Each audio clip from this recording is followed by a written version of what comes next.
Hello, hello. Today in this video, we're going to take a look at the /4 high resolution Bluetooth receiver. In the box, we have, of course, the high resolution Bluetooth receiver itself. We have optical or toslink cable here, standard toslink on one end and the 3.5 millimeter style toslink on the other end. And we have a high quality 3.5 millimeter to 3.5 millimeter stereo auxiliary cable, and then a very easy to comprehend owner's manual. The /4 high resolution Bluetooth receiver is Bluetooth 5.1 technology. It's a very small device. We have our USB power input here. This is for powering the device only. Just to the right of the logo, we have a multicolored LED. This LED changes color depending on what codec we're using, so it kind of color codes your codecs. Over here on the side, we have our pairing button, and here on the end, we have a 3.5 millimeter multi-use output. This connector is really cool. It outputs toslink and analog audio. And yeah, it's kind of cool. That kind of depends on what kind of a cable you stuff in there, and I'll show you that in just a second. All right, well, how does the device sound? So again, this is Bluetooth 5.1 technology, so this is a high resolution Bluetooth receiver. I like the sound of it. I like the staging.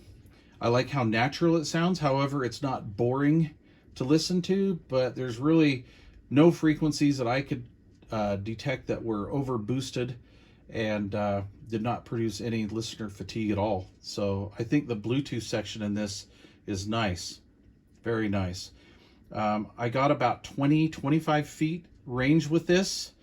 It's not really necessary to have, this is designed to sit in your car, in like your center console on your dash. So I don't think range is going to be really something that the designers of this were going to really worry about. Honestly, even though it's not that much by today's standards, it sure is better than the first gen Bluetooth units for sure.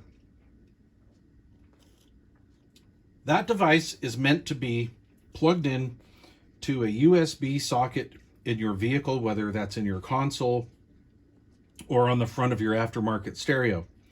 And that's what's going to power this up. Then what we want to do, I'm sure most folks or most consumers will use it this way. We have this nice little auxiliary cable that came with the device. So what I'm going to do is we're going to plug this into the dash or the stereo. We're going to plug this auxiliary input here. And then we're going to put this to either the front of the stereo or your auxiliary port in your console or wherever that is. Each manufacturer is different, right? Then what we want to do is pair our cell phone or tablet to this, turn your stereo on, select your input to auxiliary, and enjoy some nice Bluetooth 5.1 music. Great, super simple, super easy to do, all right? By the way, this pairs very well to pretty much everything I've tried to pair it to. Old Samsung, new Samsung, and Apple, all right? All right, so another way you could hook this up is to use the optical or the toslink. Now, this would work for you folks that happen to have aftermarket audio processor, and that's probably what most people are going to do. So this is long enough to get to most processors if you have those under dash, and you guys that have them know what I'm talking about. But basically, you take this. I think this is a really cool idea. You know, we have our standard optical or toslink and here, and then we have this mini style here, which is 3.5 millimeter diameter, so it fits into that, right? Pretty close to the same. However, this is insulated here, so it doesn't cut out anything here, but the tip of it is hollow, and that leads in to the optical cable. So the transmitter is deep down in this plug, so we're going to plug this in here like that. Click, it's in. Now we have optical output, and you can use this on your external processor. And by the way, that is the ultimate in audio quality for this device for sure. How I use this as a headphone preamp. Now you can do this a couple different ways. You could power this device from your laptop if you want to, or an AC wall adapter. But I was using this power bank. So what I do is I just plug that into the power bank like that. The device turns on. I take my headphone jack, plug all the way into there, and I could put that in my pocket or whatever, and transmit Bluetooth from my cell phone or tablet to this and listen through my favorite pair of wired headphones. So let me just give you a tip. You're going to want to use low impedance headphones with this. I would say anything under 100 ohms, you'd be fine.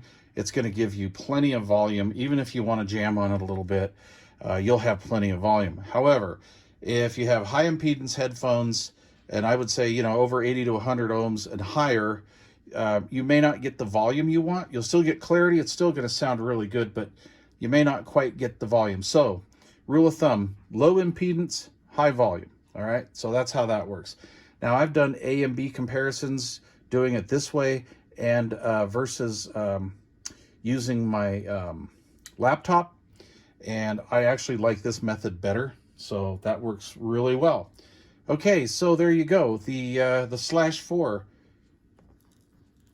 high resolution Bluetooth receiver.